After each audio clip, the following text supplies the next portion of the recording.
Sir हम आपसे ये जानना चाहेंगे पोस्ट कोविड-19 जो है आगे चल के उसका इकोनॉमी पे क्या इम्पैक्ट होने वाला है और आपने क्या क्या मतलब सेवा भाव कार्य भी किए उस बारे में बताएं। देखिए, मैं सबसे पहले मैं आपको बताना चाहूँगा कि मैं पहले Maharashtra Pradesh Congress committee legal, human rights और आरटीआई डिपार्टमेंट का अध्यक्ष हूँ।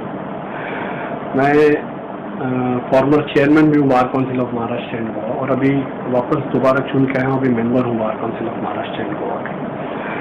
आपने एक बड़ा अच्छा प्रश्न पूछा हुआ है कोविड-19 के बारे में। आप लोगों को मालूम है कि कोविड-19 का कहर किस तरह से इस देश में छाया हुआ है, पूरी दुनिया में छाया हुआ है ये कहर।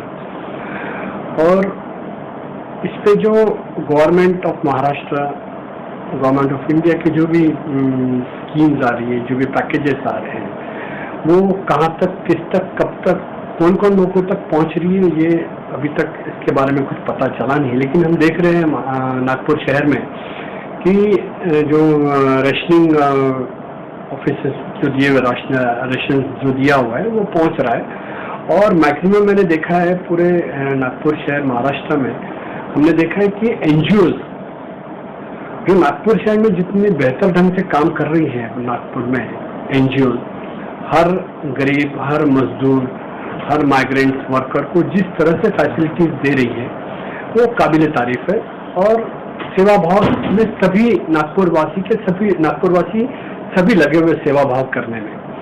और मैं नहीं समझती कि नागपुर में कोई भी माइग्रेंट वर्कर हो, भूखा रह रहा हो। उनको सभी को बराबर खाना पहुंच रहा है, रोज खाने बन रहे हैं, रोज फूड किट्स बट रही है, हर जगह अच्छा काम हो रहा है, हर एनजीओ बहुत अच्छा काम कर रही है, पुलिस डिपार्टमेंट बहुत अच्छा काम कर रही है, ताकि और नागपुर म्यूनिसिपल कमिश्नर और कलेक्टर ने जो मिल के जो प्रशासन जो है, इन लोगों ने जो स्टेप्स उठाए हुए वो काबिल तारीफ है, जिससे आज नागपुर में कोविड कंट्रोल में है।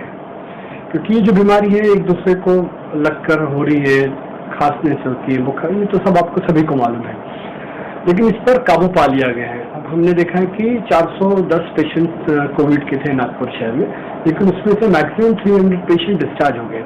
तो 100 के करीब पेशेंट्स नागपुर में अभी एडमिट है, मतलब 90-100 पेशेंट्स ही है अभी फिलहाल कोविड के पूरे शहर में।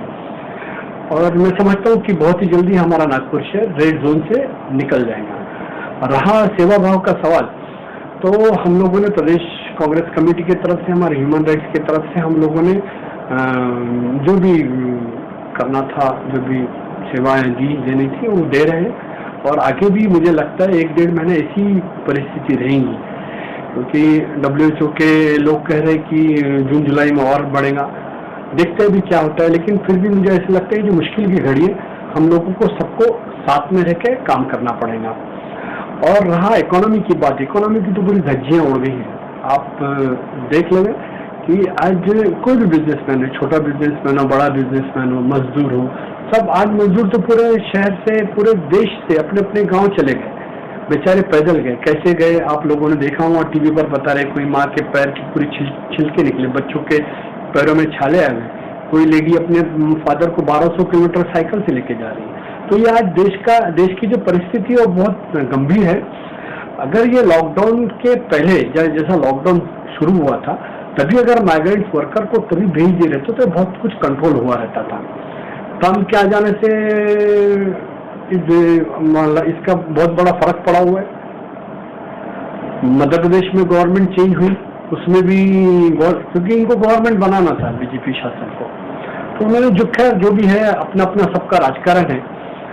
मैं समझता हूँ कि अब इस मुश्किल की घड़ी में राजकारण तो करना नहीं है हम लोगों को, सबको साथ मिलकर, सबको साथ रहकर चलकर काम करना पड़ेगा और इस कोविड-19 से हमको लड़ना पड़ेगा। डॉक्टर ने अच्छी दवाइयाँ भी बताई है सब। अभी मैं आज ही एक प्रोग्राम में गया था, एक ट्रस्ट में, वो दवाइयाँ बांट रहे हैं, आर्सेनिक एल्बम करके दवा है, वो बांट रहे होम्योपैथी की। तो हम लोग सब लगे हुए काम कर रहे हैं और आगे भी करते रहेंगे। सर, कोविड के इम्पैक्ट की वजह से ट्रेड एनालिसिस का एक अंदाजा ये है कि अपने पूरे देश भर में 50,000 करोड़ तक का लॉस हुआ है। और ऐसे में देखा जाए तो न सिर्फ गरीब बल्कि मध्यम वर्ग के लोग भी प्रभावित हुआ है। अभी हाल ही में अपन देखते हैं कि जो अपना एडवोकेट जो लोग हैं एडवोकेट वकील जो है उनकी बीमारी हालत सही नहीं थी, उसकी वजह से बार काउंसिल ने कुछ एक ऐसे स्टेप्स उठा के उनको मदद करने का, आर्थिक रूप से मदद करने का प्रयास किया। तो यदि ये लॉकडाउन का स्टेज 4 आगे चल के और भी स्थिति ऐसी भयानक होंगी तो उसके लिए आपके तरफ नहीं, हम लोग हमारे बार council of Maharashtra and Goa की तरफ से हम लोगों ने जो नीडी लॉयर्स हैं हम लोगों ने लिस्ट बुलाई है पूरे महाराष्ट्र में जितने वकील है हर डिस्ट्रिक्ट लेवल पर एक लिस्ट बनाई हुई है। जिस किसी को भी अनाज की जरूरत है, नीडी जो भी है, हम उन लोगों को फूड के पैकेज दे रहे हैं। वो 1600-1700 रुपए की एक किट बन रही है और हम लोग पूरे महाराष्ट्र में जो नीडी लॉयर्स है उनको डिस्ट्रीब्यूट कर रहे हैं। और ऐसा नहीं है कि एक बार दे दिए तो दोबारा नहीं देंगे, क्योंकि अभी लॉकडाउन बढ़ते जा रहा है। तो हम समझ सकते हैं, क्योंकि आज जो परिस्थिति है पूरे कोर्ट्स वर्किंग बंद है, ई फाइलिंग हो रही है, उसमें काम नहीं है क्योंकि अर्जेंट मैटर्स ही ले रहे, बाकी के मैटर्स पेंडिंग है। और वकीलों को तो ये व्यवसाय ऐसा है कि रोज खाओ, रोज कमाओ, रोज खाओ। आज ऐसी परिस्थिति हो गई है कि वकीलों के मतलब काम में बहुत प्रॉब्लम हो रहे हैं और इतनी तकलीफें में गुजर रहे हैं वो, लेकिन वो बता नहीं सकते अपना दुख। लेकिन हम लोग कोशिश कर रहे हैं कि उनका दुख को हम ये कर सके, कुछ कमी कर सकते, उनकी दुख की कड़ी में हम उनके साथ रहे। ये हम लोग पूरी तरह से महाराष्ट्र बार काउंसिल और पूरा उनके साथ खड़ा हुआ है वकीलों के साथ। और हमारी एक कोशिश भी है, प्रयास भी है कि कुछ कोर्स चालू हो जाए, क्योंकि अब ये कोविड मुझे ऐसा लगता है कि इसको साथ में लेकर ही काम करना पड़ेगा। हम लोगों को अपनी सेफ्टी, अपने को खुद को, अपनी जिंदगी अपने को ही संभालनी पड़ेगी। हम लोगों को खुद को सोशल डिस्टेंसिंग मेंटेन करनी पड़ेगी। हम लोगों को खुद को अपने आप को संभालना पड़ेगा इस कोविड-19 से। ये कब थमेगी ये कोई बता नहीं सकता। कोई कह रहा है कि ये फिर से रिकर हो सकती है, लेकिन अब बता नहीं सकते क्या हो सकता है। ये बीमारी, हम भी ऊपर वाले से दुआएं कर रहे हैं कि ये जल्द से जल्द ये कोविड-19 खत्म हो। ये कोशिश अगर अच्छा हो, और क्योंकि आज इकोनॉमी आपने देखी 12-13 लाख लोग अनएम्प्लॉयड हो गए हैं पूरे देश में। आसिफ शौकत कुरैशी, अध्यक्ष महाराष्ट्र प्रदेश कांग्रेस कमेटी विधि, मानवाधिकार और आरटीआई विभाग का अध्यक्ष पूरे महाराष्ट्र का।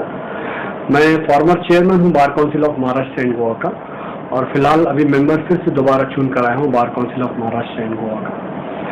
मैं आप सभी को ईद उल फित्र की मुबारकबाद देता हूँ, और साथ ही में मैं आप लोगों से विनती करता हूँ, रिक्वेस्ट करता हूँ कि घर पर रहे, सुरक्षित रहे और सेफ रहे। आपने देखा होगा लोग अभी कई जगह पर जो